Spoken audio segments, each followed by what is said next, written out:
有一个专家到小麦地里溜达一圈，回来就做报告，说今年的小麦啊，伤情好，出的齐，非常整齐，绿油油的。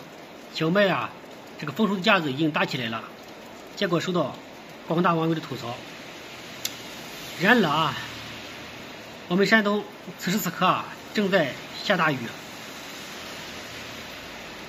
确定今年的小麦啊丰收架子已经搭起来了，说明这个专家啊，不是一些人想象的那样。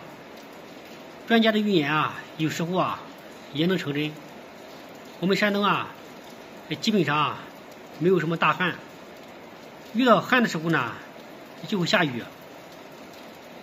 现在啊，外边正在下大雨，小麦啊丰收啊已成定局。朋友们，你们的家乡这个小麦仍然干旱吗？下雨了没有？欢迎大家评论关注，再见。